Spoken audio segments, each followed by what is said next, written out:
for the chapter number 2, that is for class 9th, and part number 1 already discussed in the previous lecture, and topics to be covered in this chapter are types of the solution. Various types of the solutions we are already discussed in the part number 1, that is saturated solutions, unsaturated solutions, supersaturated solutions, miscible solutions, immiscible solutions, partially immiscible solutions. So various types of the solutions that we have discussed in the part number 1. So related to the solutions, today we will discuss about the solubility and concentration regarding the solution. Next is the separation of mixtures, and the last topic of this chapter is the physical and the chemical changes. So let us start with the part number 2, and regarding the solutions we discussed with we start with the solubility. Solubility, अब हमें जो है हमने solution से related काफी चीजें जो हमने पढ़ ली हैं, वेरियस टाइप्स के सॉल्यूशंस पढ़ लिए हैं, तो सॉल्यूशन से रिलेटेड अब एक मेन इंपॉर्टेंट कंसेप्ट जो आता है दैट इज द सॉल्युबिलिटी. तो उसके लिए क्या है कि हमें समझना पड़ेगा कि what do you mean by solubility. It is the amount of the solute that get dissolved in the given amount of the solvent at a given temperature. तो solubility क्या है? It is the amount of the solute that dissolves in the given amount of the solvent at a particular temperature. मतलब इसमें क्या है, हमने एक solute का amount लेना है और उसको हमने डिसॉल्व करना है given amount of the solvent के ऊपर, और उसके ऊपर पर्टिकुलर टेम्परेचर के ऊपर हम उसको देखेंगे कि वो सॉल्यूट या सॉल्वेंट जो है वो आपस में मिक्स हो जाते हैं या नहीं हो जाते हैं, and that concept that is related to the solute and the solvent, it is known as solubility. For example हम देखते हैं, ये आपका बीकर है और बीकर में जो हमने सॉल्यूशन डाला हुआ है, सॉल्वेंट जो है दैट इज वाटर. ये सॉल्वेंट क्या है आपका वाटर, और वाटर में जो हम सॉल्यूट डालेंगे दैट इज शुगर. हमने जो सॉल्वेंट लिया है वो क्या लिया है, वाटर लिया है, और उसमें सॉल्यूट जो है वो हम डाल रहे हैं, शुगर डाल रहे हैं. क्या सॉल्यूट की कैपेबिलिटी है कि वो सॉल्वेंट के मॉलिक्यूल्स के साथ इंटरेक्ट करेगा, या फिर क्या सॉल्वेंट की कैपेबिलिटी है कि वो सॉल्यूट के मॉलिक्यूल्स को आपस में इंटरेक्ट करेगा. जब सॉल्यूट और सॉल्वेंट के मॉलिक्यूल्स जो होंगे वो आपस में इंटरेक्ट करेंगे, that means at that time solution will be formed, और उस टाइम क्या होगा, वहां पर solution जो होगा वो formed कर जाएगा. तो that means such type of the solutions are known as solubility. और various types of the factors हैं जिसके ऊपर हम ये justify कर सकते हैं कि जो solution की solubility है वो किस तरह से हम उसको justify करेंगे. तो first factor जो है that is the nature of the solute. अब जो nature है solute का, that means solute is dissolved in the solvent. अब solute का nature जो है either it is interact with the molecules of the solvent or not. क्या solute जो है वो solvent के molecules के साथ interact करेगा. अगर वो solvent के molecules के साथ interact करता है, that means that solute can be easily dissolved in the solvent. Next is nature of the solvent. Same condition वैसी जैसे सॉल्यूट की है वैसे सॉल्वेंट की है. क्या सॉल्वेंट की जो कैपेबिलिटी है कि वो सॉल्यूट के मॉलिक्यूल्स को अपने आप में इंटरेक्ट करवा सके. जब सॉल्यूट और सॉल्वेंट के मॉलिक्यूल्स होंगे, जब वो आपस में क्या करेंगे, इंटरेक्ट करेंगे और फ्रीली वो क्या करेंगे, मूव करेंगे, that means there is a force of colloidation. उनके बीच में क्या होगी, एक कोलाइडेशन होगी, और उसकी वजह से क्या होगा, वहां पर जो मॉलिक्यूल्स है सॉल्यूट और सॉल्वेंट के जो होंगे वो फ्रीली डिसॉल्व कर जाएंगे. And the most important factor next is the temperature. अब कोई भी हमारा सॉल्यूट जो है वो सॉल्वेंट में घुलता है, दैट मीन्स उसके लिए टेम्परेचर का बढ़ना या टेम्परेचर का घटना, या विदाउट अफेक्टिंग द टेम्परेचर क्या सॉल्यूट हमारा सॉल्वेंट में मिक्स हो जाता है, या हम टेम्परेचर राइज करेंगे तब हमारा सॉल्यूट जो है वो सॉल्वेंट में मिक्स करेगा, या फिर हम टेम्परेचर को जो है वो ज्यादा ना बढ़ाकर वो हमारा सॉल्यूट जो हो वैसे सॉल्वेंट में घुल जाएगा. That means such type of the factors that temperature without rising और विदाउट डिक्रीजिंग द टेम्परेचर और एटलीस्ट द स्टेबल टेम्परेचर, तो हमारा सॉल्यूट जो होगा क्या वो सॉल्वेंट में मिक्स हो जाएगा. And the last important factor regarding the solubility is the pressure. Same condition जैसे टेम्परेचर की है वैसे ही प्रेशर की है, पर प्रेशर जो है वो जो है सॉल्यूट या सॉल्वेंट के केस में जो होता है वो ज्यादा इफेक्ट नहीं करता है, but it is most important in case of the gases. Gases के केस में जो है प्रेशर जो है it plays an important role regarding the mixing of the gases. So एक हमें सॉल्युबिलिटी से रिलेटेड एक इंपॉर्टेंट नोट है जो कि हमें एक याद रखना या हमें एक मेमोराइज करना बहुत जरूरी है। दैट इज 2 पॉइंट कौन कौन से? ऑन लोअरिंग द टेम्परेचर, जैसे ही हम टेम्परेचर को लोअर करेंगे, on lowering the temperature, solubility of the liquid and solids decreases। जैसे ही हम टेम्परेचर को कम करेंगे वैसे ही जो सॉल्युबिलिटी है वो लिक्विड्स या सॉलिड्स की वो क्या करेगी? डिक्रीज कर जाएगी, वो कम हो जाएगी। मतलब टेम्परेचर के कम होने के साथ साथ, उसके टेम्परेचर के लोअर होने के साथ साथ जो सॉल्युबिलिटी है सॉलिड्स और लिक्विड्स की वो भी क्या हो जाएगी? कम हो जाएगी, डिक्रीज हो जाएगी। And solubility of gases remains unaffected. जबकि जो गैसेस हैं, गैसेस के ऊपर उस सॉल्युबिलिटी का या उस टेम्परेचर का जो होगा कोई भी फर्क नहीं होगा। That means solubility of the gases remains unaffected by the pressure. Second है ऑन इंक्रीजिंग प्रेशर। अगर हम प्रेशर को इंक्रीज करते हैं, just on increasing of the pressure, जैसे ही हमारा प्रेशर इंक्रीज करेगा automatically the solubility of the gases will increase. तो वैसे ही जो सॉल्युबिलिटी होगी हमारी गैसेस की वो क्या करेगी? इंक्रीज करेगी, whereas the solubility of the solids and the liquids will decrease। तो solubility जो होगी हमारे solids और liquids की वो क्या कर जाएगी? डिक्रीज कर जाएगी, remains unaffected, उसके ऊपर कोई भी फर्क नहीं पड़ेगा। प्रेशर के केस में जो होगी वो solubility जो होगी वो गैसेस की इंक्रीज करेगी, और जो सॉलिड्स एंड लिक्विड्स है दैट मीन्स प्रेशर का उनके ऊपर जो होगा कोई इफेक्ट नहीं होगा, रिमेन्स अनअफेक्टेड। और टेम्परेचर के केस में जैसे ही हम टेम्परेचर को लोअर करेंगे तो जो सॉल्युबिलिटी है सॉलिड्स एंड लिक्विड्स की वो भी कम होगी, whereas pressure remains unaffected. जो गैसेस हैं, गैसेस के बिहाफ पर जो सॉल्युबिलिटी होगी गैसेस की वो remains unaffected. So these are the main 2 points regarding the solubility of the solution. Next is the concentration of the solution. अब हमें सॉल्यूशन की जो कंसेंट्रेशन है वो कैसे नापनी है, उसको मेजर करने के क्या क्या तरीके, what are the various methods by which we can measure the concentration of the solution. Amount of the solute present in the given solution. That means जो भी अमाउंट है सॉल्यूट का वो किस में प्रेजेंट होगा? गिवन सॉल्यूशन में present होगा। At that time, the concentration can be measured by the following way। जब हमारा amount of solute जो होगा that is present in the given amount of the solvent, at that time the concentration of the solution can be measured by different ways। First method है हमारा mass percentage। mass percentage निकालने का जो तरीका है and the calculating ways of the mass percentage is just same as like that of your calculating the marks percentage that you have to be got in the examination। तो जो हम exam में लेते हैं, स्कोरिंग करते हैं, subject wise जो हम स्कोरिंग करते हैं, दैट मीन्स जो हमारा उस नंबर्स को जो कैलकुलेट करने का जो तरीका है वो सेम वैसे है जैसे मास परसेंटेज है। तो मास परसेंटेज कैसे कैलकुलेट करते हैं? Mass of the solute divided by total mass of the solvent. अब सॉल्यूशन, अब total mass of the solution में हमारी दोनों चीजें आएंगी, solute plus solvent multiply by 100। This is the mass percentage. Same हमारा वॉल्यूम परसेंटेज है, volume of the solute divided by total volume of the solution. And total volume of the solution में हमारी दोनों चीजें आएंगी, solute and solvent multiply by 100। तो उसी तरह से हमारा एक और है mass volume percent. Mass volume percent, mass volume percent कैसे निकालेंगे? Mass of the solute divided by volume of the solution multiplied by 100. So these are the 3 ways by which we can calculate the concentration of the solution, that is the mass percentage, volume percentage and mass volume percentage। अब इसी से related हम एक question करेंगे, that is a solution is made by dissolving 50 gram potassium nitrate into 50 grams of the water। Calculate the concentration of the potassium nitrate solution। इसमें क्या है कि हमें जो सॉल्यूट है वो हमें दिया गया है, कितना दिया गया है? 50 ग्राम्स पोटेशियम नाइट्रेट है, सॉल्वेंट जो दिया गया है वो 250 ग्राम्स है।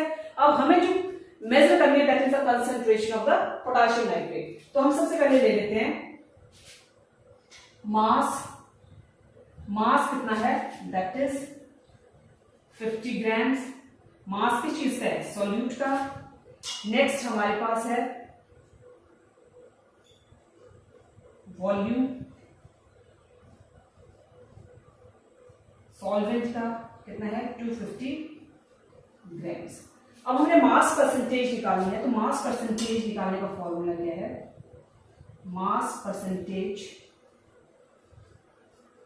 is equal to mass of solute divided by total volume of solution.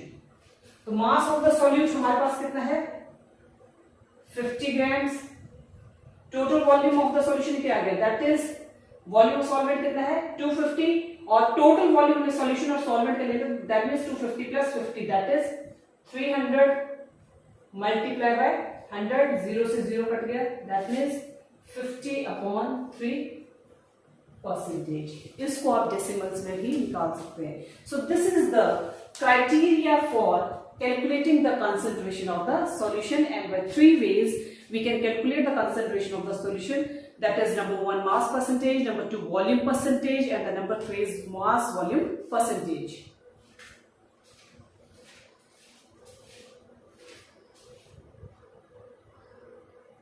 The next topic is characteristics of the colloids. A colloid appears to be homogeneous. हमें जो colloid है वो किस तरह से दिखता है homogeneous. Homogeneous means same composition का, जिसमें कि हम दो सॉल्यूशन को मिक्स करें, सॉल्यूट एंड सॉल्वेंट को मिक्स करें तो उसका जो कंपोजिशन होता है आफ्टर मिक्सिंग वो हमें क्या लगता है सेम लगता है, दैट इज होमोजीनियस. तो कोलाइड जो है वो हमें कैसा क्लियर होता है homogeneous, but actually it is heterogeneous mixture of solute and solvent. पर अगर हम एक्चुअल में देखें तो वो हेट्रोजीनियस मिक्सचर है किस चीज का सॉल्यूट एंड सॉल्वेंट का. In a colloid the size of the particles, इसमें जो साइज है पार्टिकल्स का वो बिटवीन इसके बीच में 10⁻⁷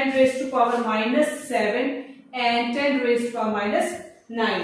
मतलब कोलाइड का जो साइज है पार्टिकल्स का वो जो है वो ट्रू सॉल्यूशंस के पार्टिकल से बड़ा है और सस्पेंडेड पार्टिकल्स के साइज से छोटा है. That means it very between 10⁻⁷ and 10⁻⁹ meter.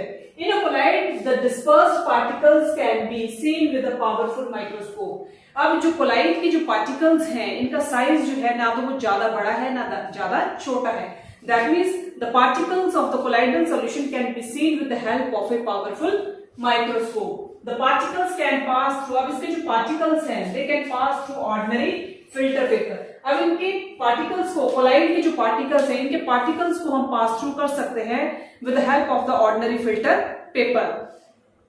The particles can pass through ordinary filter paper. The particles show Tyndall effect. इसके जो पार्टिकल्स हैं कोलाइडल सॉल्यूशन के जो पार्टिकल्स होंगे वो टिंडल इफेक्ट को शो करते हैं. That means there is a scattering of the light. That means the light can be easily visible. The particles do not settle due to the gravity. इसमें जो particles हैं colloids के they do not settle down at the bottom due to the gravity. Next, Tyndall effect. Tyndall effect is important from the examination of point of view. Higher classes में जो है वो Tyndall effect जो काफी detail में explain किया हुआ है, but from your point of view इसमें जो है just definition और थोड़ा सा इसमें आइडिया जो आपको होना जरूरी है. Tyndall effect जो है it is a process of scattering of light. ये जो है ये प्रोसेस है किस चीज की लाइट को स्कैटर करने की, scattering of light by the colloidal particles. इसमें जो लाइट है वो स्कैटर करती है due to the collision of the colloidal particles due to which the path of light becomes visible. जिसमें कि हमें जो पाथ है लाइट का वो क्या हो जाता है विजिबल हो जाता है. That means Tyndall effect it is a scattering of the light by the colloidal particles due to which the light can be easily visible. इसमें जो लाइट है वो हमें क्या होती है विजिबल हो जाती है. अब इसमें कॉमन एग्जांपल हम ले सकते हैं. अगर हम मिक्सचर लें किस चीज का फ्लोर का और वाटर का, अगर फ्लोर और वाटर को अगर हम मिक्स करते हैं तो that means there is scattering of light. That means the light the path of the light can be easily visible. So this is the Tyndall effect. Next is the Brownian moment. This is also important. Brownian moment, the zigzag movement of the colloidal particles. जिस में जो colloidal particles है उन colloidal particles की जो movement है that is in the form of zigzag.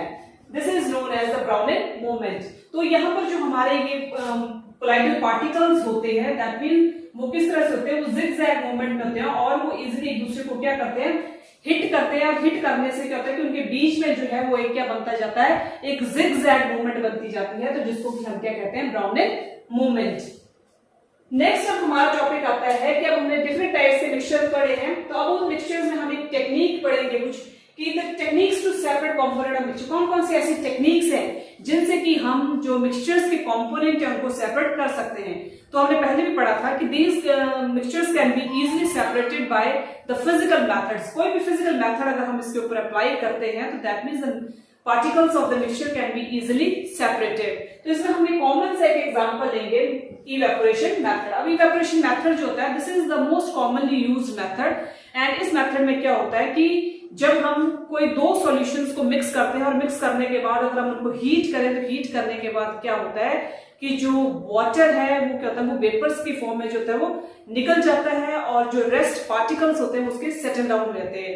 अब commonly अगर हम खुद भी देखें तो कई बार हमने पैन वगैरह में पानी रखा होता है और उसको हम उसके ऊपर कवर ना करें और उसको ज्यादा टेम्परेचर पर उसको हीट करें तो हम कुछ टाइम के बाद देखते हैं कि वहां से पानी जो होता है वो गायब हो जाता है और पानी जो होता है वो किस फॉर्म में जो है वो वहां से निकल जाता है, that is in the form of the vapours. तो इसमें जो हमारा कॉमन एग्जांपल है, तो इवेपोरेशन मेथड में हमें स्पेशली जो है वो बाइनरी सॉल्यूशन होना चाहिए। Binary solution that means two types के कंपोनेंट्स होने चाहिए, जिसमें कि एक जो है जिसमें कि एक कंपोनेंट जो है उसमें एक कैपेबिलिटी हो कि वो इवेपोरेशन की प्रोसेस को जो वो फॉलो कर सके, और दूसरा जो है that is settle down at the bottom. तो ये दो क्वालिटीज जिस सॉल्यूशन में होंगी तो इवेपोरेशन के मेथड में हम उन दो सॉल्यूशंस का यूज करेंगे। फॉर एग्जांपल यहां पर हम यूज कर रहे हैं सॉल्ट एंड वाटर। तो वाटर के पास कैपेबिलिटी है कि वो क्या करता है कि वो वेपर्स की फॉर्म में वो जो होता है वो निकल जाता है, और जो सॉल्ट होता है सॉल्ट जो होता है वो वेपर्स के फॉर्म में बाहर नहीं निकलता है। सॉल्ट के जो मॉलिक्यूल्स होंगे जो उसके रेजिड्यू होंगे वो सेटल डाउन हो जाएंगे एट द बॉटम। तो इसमें हम क्या करेंगे, take a beaker and fill with how water. अब हमने ये डायग्रामेटिकली देखेंगे कि this is the burner. Burner के साथ हमने क्या लगाया है, ट्राइपॉड स्टैंड लगाया हुआ है, और ट्राइपॉड स्टैंड के ऊपर जो हमने एक सैंड बाथ रखा हुआ है। सैंड बाथ जो होता है दैट मींस सैंड बाथ या वायर गॉज, मतलब जो है कि उसकी प्रॉपर उसको हीटिंग जो है ना तो उसको ज्यादा हीटिंग मिले ना कम मिले, तो that means that is the function of the sand bath. तो सैंड बाथ है, सैंड बाथ के ऊपर हमने बीकर रखा हुआ और उस बीकर में जो हमने सॉल्यूशन डाला हुआ है वो किस चीज का है, सॉल्ट प्लस वाटर का। अब हम क्या करेंगे, उसको हीट करेंगे। तो हीट करने के बाद हम जैसे उसको कवर किया हुआ ऊपर से वॉश ग्लास के साथ, तो उसमें क्या होगा कि जो वाटर के मॉलिक्यूल्स हैं वो क्या करेंगे, वो वेपर्स की फॉर्म में जो होंगे वो बाहर निकल जाएंगे, और जो सॉल्ट है वो क्या हो जाएगा, सेटल डाउन हो जाएगा कंटेनर के नीचे बैठ जाएगा द बॉटम। तो this is the method for the evaporation. तो हमने क्या किया, बीकर लिया, बीकर को फिल किया half with the water, start heating. अब उसके बाद हम उसको हीट करना शुरू कर देंगे। हीट करने के बाद उसको हम क्या करेंगे, ऑब्जर्व करेंगे, start heating, and after that you will observe. Heating is continued, heating को हमने कंटिन्यू रखना है as long as the evaporation is taking place. So heating is continued up to as per evaporation taking place, जब तक हमारी evaporation take place नहीं करती है till the heating is continue. Heating is stopped. अब हम heating को कब stop करेंगे, when no any further change can be noticed on the watch glass. और heating को हम तब stop कर देंगे, heating is stopped when no any other change can be watched, can be noticed on the watch glass. जब हम watch glass पर कोई भी further change होगा वो नजर नहीं आएगा, after that we will stop the heating. तो ऑब्जर्वेशन हमने क्या की इस टेक्निक में, evaporation taking place from the watch glass. और यहाँ पर इवेपोरेशन जो हुई वो कहां पर हुई, वॉच ग्लास पर हुई। कैन बी सीन, हमने वॉच ग्लास से जो थे वो वेपर्स बने हुए थे, तो हमने वेपर्स जो है वो वॉच ग्लास में देखे, और जो उसके रेजिड्यू थे वो कहां पर हो गए, दैट इज लेफ्ट। रेजिड्यू क्या हो गए, लेफ्ट हो गए। तो इसमें जो हमारी एक एप्लीकेशन बनती है इवेपोरेशन मेथड की, that is by this technique, by the evaporation method, the volatile components can be easily separated from the non-volatile component. So this is the main technique for separating the mixtures, and we have to use the technique that is the evaporation method, and by this evaporation method we can easily separate the two type of the mixtures. The last topic of this chapter is physical and the chemical changes. हमारे इर्द गिर्द काफी physical और chemical changes होते हैं। That means अगर हम इसको स्टडी करेंगे, by the study of these physical and chemical changes we can easily evaluate the things around us, either these are related to the physical changes और the chemical changes. So types of the changes that occur around us, mainly there are two types of the changes that occur around us. Number one is the physical change and second one is the chemical change. So let us start with the physical change.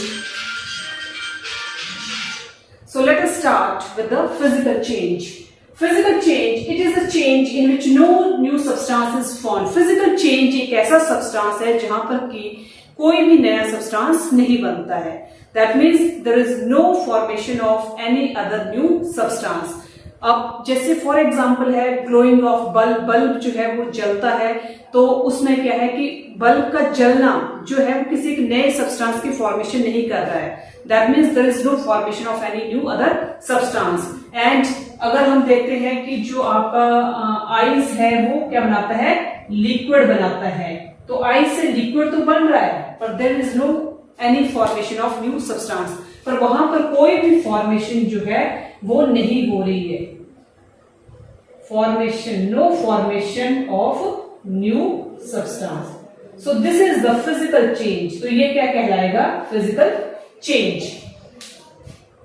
और ऊपर से अगर हम देखें, अगर magnesium ribbon को अगर हम जलाते हैं, when magnesium ribbon is burned, that means उसके जलने के बाद जो है उसके जो ऐश रह जाते हैं, तो ऐश को कलेक्ट करने के बाद दोबारा हम उसको मैग्नीशियम में कन्वर्ट नहीं कर सकते हैं. That means this is the physical change where no new substance is form. Mass does not change. Physical changes में मास जो होता है वो चेंज नहीं करता है. Energy is neither absorb nor release. Physical changes में energy neither absorb nor release, because energy is used only in the formation of bonding. अगर किसी मॉलिक्यूल्स के बीच में अगर बॉन्डिंग हो रही है, at that time there is the need of energy, but in this case there is no formation of any new substance. अगर यहाँ पर कोई नए सब्सटेंस की फॉर्मेशन नहीं हो रही है, that means there is no need of energy और रिलीज ऑफ एनर्जी. रिवर्सिबल, ये जो फिजिकल चेंज है ये रिवर्सिबल है. दैट मीन्स हम interconvertible state of matter, ये क्या है, इनकन्वर्टेबल स्टेट ऑफ मैटर है. दैट मीन्स नेक्स्ट एग्जांपल है ग्लोइंग ऑफ बल्ब. अब हम कह रहे हैं ये रिवर्सिबल है. ग्लोइंग ऑफ बल्ब, अगर हम बल्ब को जला रहे हैं तो दैट मीन्स हम बल्ब को स्विच ऑफ भी कर सकते हैं. अगर हम एक तरफ से स्विच ऑन कर रहे हैं तो दूसरी तरफ हम उसको स्विच ऑफ भी कर सकते हैं. That is a reversible change. Next is sublimation of camphor. Sublimation of camphor, it is also a chemical physical change and it is a reversible change. Magnetization है तो magnetization को हम demagnetize भी कर सकते हैं और demagnetize से हम magnetize कर सकते हैं. That means these are the reversible changes and all these changes are related to the physical changes. The next type of the change that occur around us is the chemical change. And in the chemical change, it is a change in which the new substance is formed. ये ऐसा chemical change है जहां पर एक नए substance की क्या होती है, formation होती है. इसका mass जो था वो change करता रहता है. Mass is change. तो इसमें जो हमने कहा कि इसमें नए substance की formation होती है. Suppose करो अगर हम magnesium plus oxygen को react करते हैं तो वो क्या बनाता है, magnesium oxide. That means there is a formation of the new substance. इसका मास जो होता है वो चेंज करता है. Energy is neither absorb nor release. इसमें एनर्जी जो होती है ना तो एब्सॉर्ब होती है ना रिलीज होती है. Energy is absorb and release. इसमें एनर्जी जो होती है वो एब्सॉर्ब होती है और रिलीज होती है. Next, it is irreversible. ये जो है केमिकल चेंज जो है it is irreversible in nature. इसका नेचर जो है वो कैसा है, इरिवर्सिबल है. दैट मीन्स अगर हम मैग्नीशियम प्लस ऑक्सीजन को रिएक्ट करकर मैग्नीशियम ऑक्साइड बना रहे हैं तो we can't form again by the magnesium oxide magnesium plus oxygen. So it is irreversible change. Rusting of iron. Iron को अगर रस्ट लग जाता है तो हम उसको केयर कर सकते हैं, उसको हम रिकवरी कर सकते हैं, उसको हम प्रिकॉशंस बरत सकते हैं, पर हम उसको बोलेंगे उसको हम रस्टिंग उसके अवॉइड करेंगे, that is not possible. Burning of magnesium ribbon. अगर हम मैग्नीशियम रिबन को जलाते हैं तो हम उससे जो हमें ऐश कलेक्ट होती है तो ऐश से दोबारा जो है हम मैग्नीशियम रिबन नहीं बना सकते हैं. Next is adding concentrated sulphuric acid to sugar. अब कंसंट्रेटेड सल्फ्यूरिक एसिड एक ऐसा एसिड है जो कि डिहाइड्रेटिंग है. दैट मीन्स वो वाटर जो होता है उसको क्या कर लेता है, ये एब्सॉर्ब कर लेता है. अगर हम शुगर में जो है कंसंट्रेटेड सल्फ्यूरिक एसिड डाल देंगे तो that sugar is converted into black charcoal, वो ब्लैक चारकोल में कन्वर्ट हो जाएगा। और ब्लैक चारकोल से अगर हम अगेन चाहें कि हम उसको शुगर में कन्वर्ट करें, that means that is not possible. So it is irreversible. Reacting metals with acids, और रिएक्शंस को अगर हम मेटल्स को अगर हम एसिड्स के साथ रिएक्ट करते हैं, तो एसिड्स को अगेन मेटल्स के साथ रिएक्ट नहीं कर सकते हैं। That means this is the irreversible change. And I think you got it, all the physical changes and the chemical changes that occur around us, and by these methods you can easily evaluate either what are the physical changes and what are the chemical changes, and you can easily evaluate the difference between the physical changes and the chemical changes. So this is all about the chapter that is part number 1 and part number 2.